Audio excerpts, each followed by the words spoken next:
award-winning Tennessee Wildcast is on the air with the latest on hunting, fishing, boating, wildlife watching, and all things outdoors. Make welcome your host, drummer and outdoor expert novice, Jason Harmon. All right. Hello, everybody, and welcome to this edition of Tennessee Wildcast. We're glad you're tuning in. Thanks for watching. Thanks for listening. Another great show for you today. Mr. Jason Holland is back to talk about the A-Rig. The A-Rig. I said it. You did. You said the A-Rig. We've been trying to call it the umbrella rig, and we keep calling it the A-Rig, Alabama rig. It's all right. Whatever. Everybody, it's the umbrella rig, sometimes referred to as the Alabama rig or the A-Rig. Now we're all on the same page. Yeah, now we're here. And some fall fishing techniques that we haven't gotten to get to, that the last show kind of ran over a little bit. So we'll touch on some of that today as well. But, hey, thanks for being here. If you don't know who Jason Holland is, he's a great fisherman. He comes on the show quite often. We're glad he's here at Jason Holland Fishing. You got on all the social media platforms. All of them. Even TikTok. Yeah. Check him out. Come on. Check me out. Facebook, Instagram, YouTube.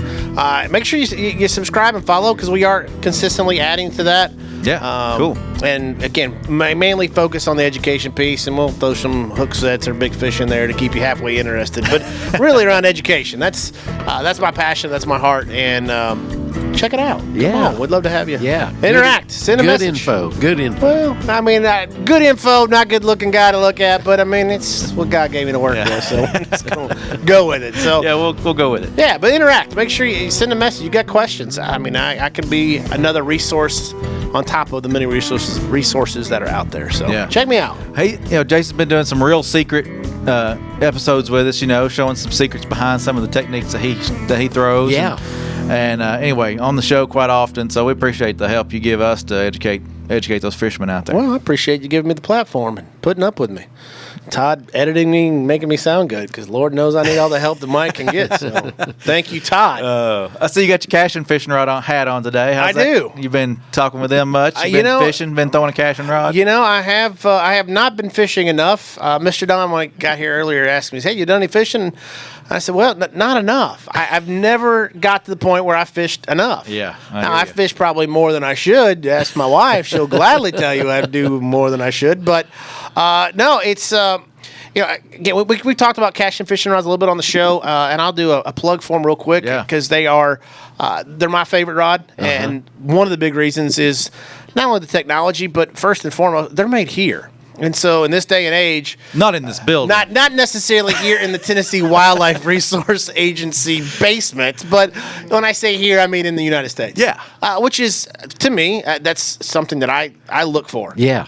When I go to buy things, I want to try to support local men and women here in the country that are making products.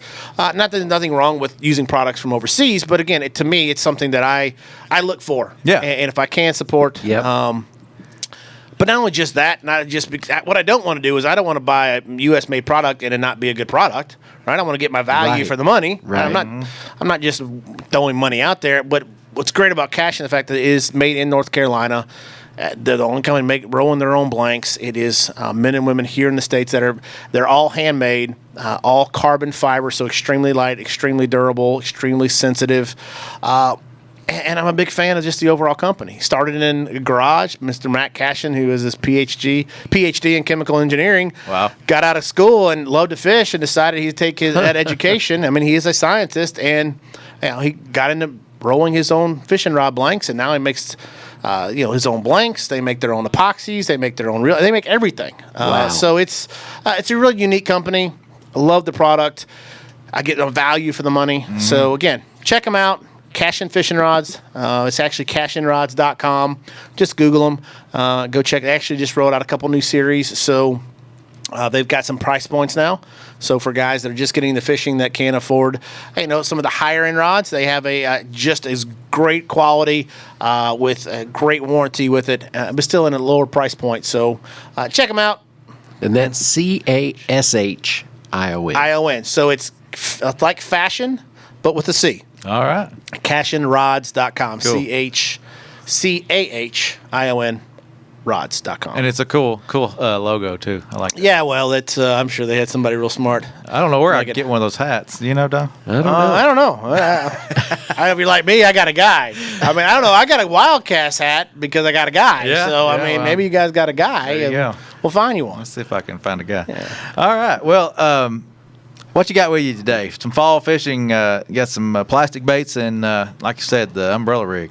Yep. So last show we got off on some tangents, which were good, but we didn't get to all the way. So one of the pieces that I missed, and so for all that are listening, go back and check out the last one that we did, and this will kind of flow a little bit into that last podcast that we did. But so this time of year, fall, moving into later fall, the bait fish are moving back into the shallows, and the bass are coming right along with them. So When a lot of people are thinking about deer hunting, you're still thinking about fishing right now. well, I never stop thinking about it. It's part of the addiction, Jason. Part of the yeah, addiction. yeah. But I will get a duck blind, coming up in December and January some. But really, I mean, I'm gonna fish pretty much Yeah. year round. And if I have to go, out of the state and go further south, that everything freezes over here, then so be it. We're gonna chase Fishing's- we're gonna chase Mr. Green Jeans wherever we need to go. So And I fishing learned is- something yeah. about you today that you like that cold weather fishing too in winter months. And it's miserable. Here's It's the more miserable that you are,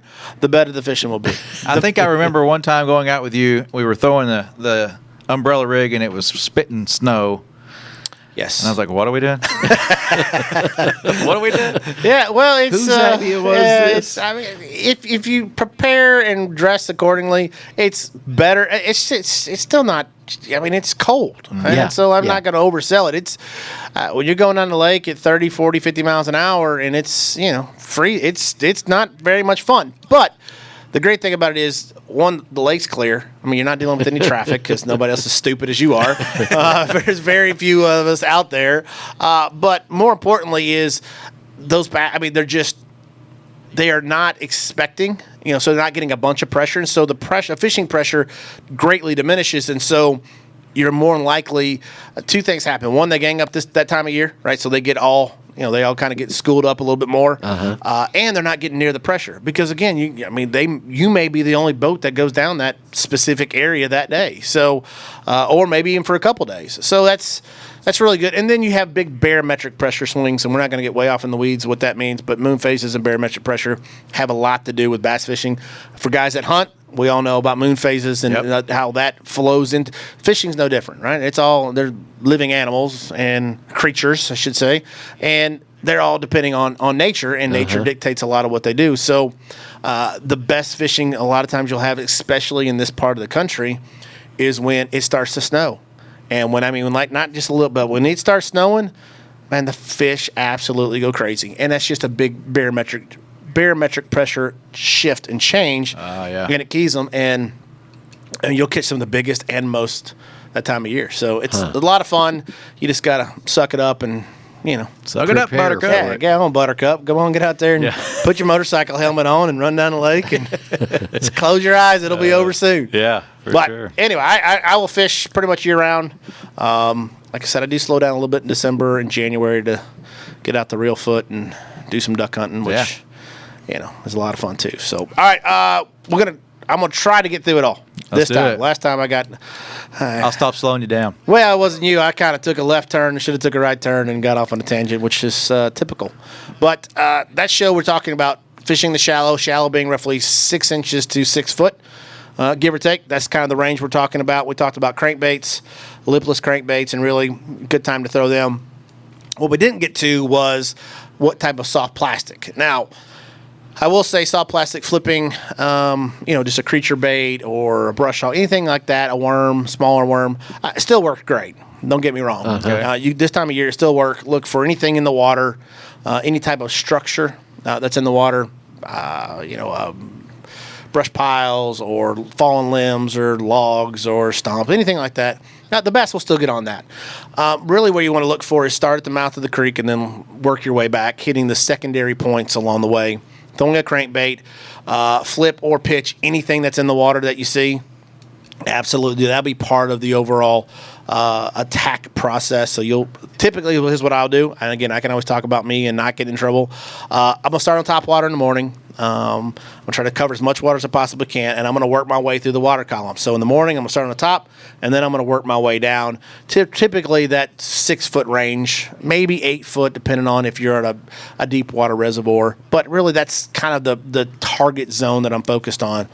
And then I'm going to fish everything that's in front of me. So I'm going to be covering water, hitting those, really focusing on the main point and the secondary points, covering water. And if I see something to stump, I'm going to throw crankbait at it, anything I can. And before I leave that area, I'm going to make sure I pick up a jig or I pick up a soft plastic and pitch to it a couple times, just in case there is some fish there that's just not in the mood to chase or I didn't get enough reaction. That's how I'm going to work my way all the way back to the back of the creek. Like the crankbaits you talked about in the last show, you match the color to the color of the water. Darker crankbaits for darker water and lighter for lighter. Is that the same way with a plastic? It really is. Okay. I mean, again, there's always exceptions to every rule. But again, talking in big wide brush strokes. Yeah, the darker the water, the darker the color of the bait, and that's up and down the spectrum. And all that means is you're going to get the darker water. You're going to profile. Right, they're not looking at necessarily the color because they can't see it as well. What they're going to see is a darker color will make a bigger, better profile in dirtier water. There's some great YouTube videos out there that really go into the nuts and bolts, and we're not going to go into it tonight. But you can really go out and you actually can see some of the color spectrums and really work your way through it. So, yeah, darker the water. Morning time, right? So darker the light. I'm going to use a darker color bait. Really, the only time that ever gets anything. Again, we'll kind of hit this. The only thing that really ever changes is if there's a shad spawn going on, or if that they're keying on a specific bait, such for instance, if there's a bluegill spawn going on, because they're dialed into that. I won't follow that same pattern. I'll throw something white, or I'll throw something with some silver, and just match it up to those specific times. But fundamentally, darker, lighter. All right. Okay. So I like it. So we're going to talk real quick on soft plastics. This time of year, the fluke. So a fluke style bait. For those that are watching, I'm a big fan of Zoom flukes. They're really the kind of the founder of that. All a fluke is, it is I believe they're 4 inches long, give or take 4.5 inches long. But it looks like a bait fish or shad profile. Yeah. So a little bit wider on the front and kind of goes off to a tail. I love those on a creek. They're great on a creek. If you're wading, fishing. Well, what's great about them is that most of the time you fish them weightless, so you'll just take from a hook size, depending on if I know a normal size fluke, I typically go with a 4/0 offset extra wide gap hook. That's kind of the standard. If I want to fall a little bit faster, I'll use a 5/0. Or sometimes I'll downsize if I use a shorter or like a junior, like a fluke junior, if they're keyed on smaller baits, I'll use like a 3/0. But it's going to be that 3/0 to 5/0, and it's going to be extra wide gap. And all the gap means is it from where the hook point is to the bend of the hook. That gap is much wider because you got a pretty decent sized piece of plastic here, and you want that plastic to have somewhere to slide up to when you set the hook on them. So that's all that means. 3/0 to 5/0, depending on fall rate and the size of the bait. But you take it, you throw it out, and you fish it. The way I fish it is just like how I'd fish a jerk bait. So I come up with a cadence. It's 1 pop, let it rest. 2 pops, let it rest. Or any variation thereof. Whatever. I always recommend just experiments with it. Sometimes you'll pop. Sometimes if it's still a little bit warmer water temp, I'll work it fast. I won't even pause. It's just nonstop snap, snap, snap, and I'm trying to create a bait fish fleeing kind of look to it. If it's starting to get a little bit cooler, if I'm fishing in the morning, I may pause a little bit more. But change up your cadence. Sometimes it's a 2-1, 2-1. Sometimes it's just a 1-1. Sometimes it's a 1-2. It just sounds like a song. Well, it sounds like a rap song. Well, last time, I was a rapper on the last segment. Count it off, Jason. Yeah, so just find whatever the cadence is. Try a couple different ones, and once you kind of get a couple bites on it, stay with that one, and you'll be the most productive. So that cool. And then the other thing that we'll talk about, which kind of will flow into the umbrella rig conversation we're about to have, is a swim bait. Walleye swim bait is it's much like the fluke. It's a bait fish style bait, and it just has what's called a boot tail. It's just kind of a rounded tail, and all that does flat, isn't it, on the end? Yep, it's Missile. This is the missile baits. This is the Shockwave.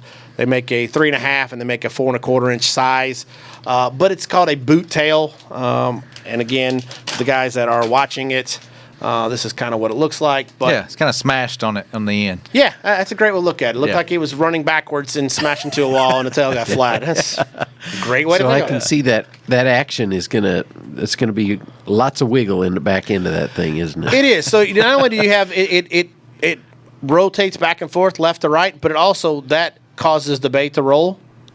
Same way that a crankbait does. A crankbait, as it comes through the water, it rolls, and what it does is it creates that flash, that movement, and that boot tail or the swim bait tail gives that kicking action. Yeah. And so a lot of times I'll take this if they're not biting the fluke, if they're a little bit deeper. I will take a swim bait and then I'll just put it on a normal jig head. So typically, if I'm trying to stay shallow, I'll stay in that, say, 1/4 ounce range, give or take, and then you can adjust your weight up or down depending on how deep you want to get it. But I like a 1/4 ounce, and because that way, if I want to speed it up and get a little bit higher in the water column, I can, or I can slow down and it will stay down a little bit lower. But again, we're targeting that roughly 6 inch to 6 foot depth range. So I don't want a 1/2 ounce or something, because this is not a bottom bouncing bait, right? This is going to be in that middle of the road water column. And right. so 1/4 ounce is a good place to start, and then adjust from there. So Not to throw people off, though, the fluke is a split tail, right? yes, a fluke is it's a split tail where the swim bait has that boot type shape at the end of it. Right. A fluke really he just has a long appendage coming off the back that at the very end has two much like a forked tongue on the back of it. Yep. And real thick. And again, the Zoom and most of them that make this actually has a slit in the bottom of it. And so what that does is it gives a bigger profile of the thicker piece of plastic, so more of a bigger bait fish. But when it comes to your hook, Hides in it, doesn't it? it hides in there, and more importantly, is it doesn't have as much to travel through. Because again, I'm going to texpose this. Won't go into what that means. Google it for you guys that are wondering. I'm going to texpose my hook, which means the hook comes out of the back of it, and then just the very tip of the hook, I will stick in the top piece of plastic. So if I hit a branch or if I go through some weeds, it's still completely weedless. But when I get a bite, that hook point has very little plastic to pop through. Right. But what the split does at the bottom, it allows the hook to travel all. So again, I don't have that much of it. It looks real thick, but it's not. So when the bite comes through, the bait will slide down. I don't have this big wad and chunk of plastic on my hook that just gives, one, I don't get a good hook penetration in the fish's mouth, but more importantly is I don't give the fish any extra leverage, and that's what happens. When you throw a hook, a lot of the times is you either didn't get a good hook set, or your bait gets balled up and it creates a pivot point where they can pop it loose. So, And you're not carrying bubble gum because your wife and your daughter like it. It's because you that's said Old Hickory. That's a winning color, I guess. I know. Listen, it looks like, for guys that are listening, it looks like Pepto-Bismol. It is straight. I mean, it's pink. It's not a real bright pink. It's again Pepto-Bismol pink. Yeah. But for whatever reason, this time of year, September, October, it is an absolute killer color. A lot of different places, especially Old Hickory. Again, we talk about Old Hickory a lot here just because we're based in Nashville and that's kind of everybody's home lake. But the bubblegum color, I don't know. Listen, if I knew the scientific answer, I would share. I don't know. I just know is that I tried a bunch of different colors, and I can catch them on white. I can catch them on bone. I can catch them on, it's called Houdini. It's kind of a green back with a little bit of red fleck in it and kind of a lighter color. You can catch them on that.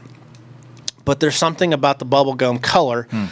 For whatever reason, you still can catch them, but you're catching a little bit higher quality or a bigger fish for whatever reason. And it's not just, most time people think crazy colors, they think smallmouth, right? Smallmouth love, the methylates, they love the chartreuse, all these bright colors because, again, they're more sight feeders and more clear water, so that all makes sense to me. Yeah. Why bubblegum works in darker colored water on Old Hickory, I have no clue.